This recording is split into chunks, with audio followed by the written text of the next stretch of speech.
लेकिन वो भी ये कार्य नहीं कर पाए जो आचार्य गुरुदेव विद्यासागर जी महाराज ने किया। और क्या किया, सोचिए क्या किया उन्होंने कि मैं आज तक इनको खुशी देता रहा, अंत में जाते वक्त उनको दुखी नहीं कर सकता।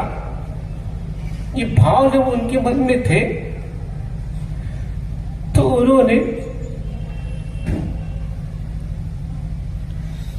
अपने मन में ही वैसे संकल्प ले लिए, किसी को बताया तक नहीं। हम सबको लग रहा था वे किसी व्याधि से पीड़ित है, व्याधि तो थी, इसको हम नकार नहीं सकते। और वे आहार लेने खड़े होते थे, लेकिन कुछ ही मिनटों में आहार हो जाते थे। हम सब सोचते थे वे आहार नहीं ले पा रहे हैं, उनकी क्षमता नहीं बची है, उनका शरीर जर्जर और अशक्त हो गया है।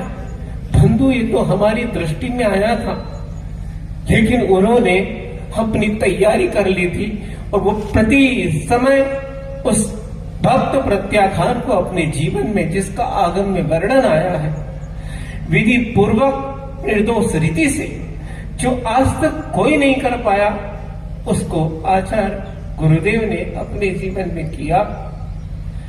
और उस भक्त प्रत्याख्यान को अपने जीवन में धारण किया, उसका प्रदर्शन नहीं किया। वो क्यों नहीं किया, इसका हम आज समझ में आ रहा है कि यदि मैं इसकी घोषणा करता हूं तो केवल इस शिष्यगण नहीं, किंतु भारत के और विश्व के प्रत्येक भक्तगण विफल हो जाएंगे। वे इतना अनुराग करते इस शरीर से कि इस शरीर का वियोग सहन नहीं कर पाएंगे। तो क्यों मैं उन्हें इस तक प्रकार का कष्ट दूं? जब मैं यहां से चला जाऊंगा तो उनके चेहरे मुझे दिखेंगे नहीं, वे अपने आप अपने को संबोधित करके शांत हो जाएंगे। लेकिन इतना दीर्घ काल यदि मैं घोषणा करता हूं तो वो बहुत विवल होंगे, दुखी होंगे। तो किसी को दुखी किए बिना वो व्यक्ति अंत तक अपने जीवन के प्रत्येक पल में सबको सुख देकर गया है। और आज वो ये कार्य करके गए कि उन्होंने पहले से ही अपने जीवन में ये कार्य किया कि वो प्रतिदिन खबर आती थी, आज 20 मिनट आहार हुए, आज 18 मिनट आहार हुए, 15 मिनट आहार हुए, अंत में 3 और 2 मिनट आहार। उस व्यक्ति ने आहार लेने की इच्छा नहीं हो रही, ऐसा नहीं, मुझे अब आहार लेना ही नहीं है, क्योंकि मैं अब अपनी यात्रा के प्रयाण में हूं। और वो क्रमशः अपने आहार को घटा रहे हैं, किसी को पता नहीं है। हमें लग रहा था कि ये ले नहीं पा रहे, ले नहीं पा रहा हूं, मुझे लेना नहीं। मैंने उस कार्य को अब जीवन में करना चालू कर दिया है, जिसका आचार्य ज्ञान सागर महाराज मेरे गुरुदेव ने मुझे कहा था। उस कार्य को मैं अब कर रहा हूं, लेकिन किसी को कह नहीं रहा हूं, और कहना मुझे है नहीं।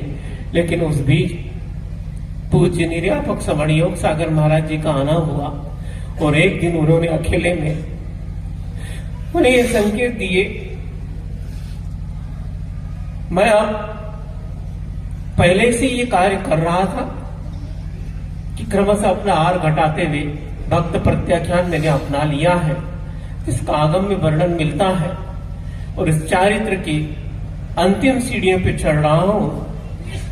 मैं इस समस्त कार्य से पहले तो निवृत्त हो चुका हूं, और आज तुम्हें संकेत देता हूं कि मैं इस कार्य से पूर्ण निवृत्त होकर अब आहार का भी क्रमशः प्रत्याख्यान करते हुए, संघ का भी प्रत्याख्यान करते हुए, और इस आचार्य पद।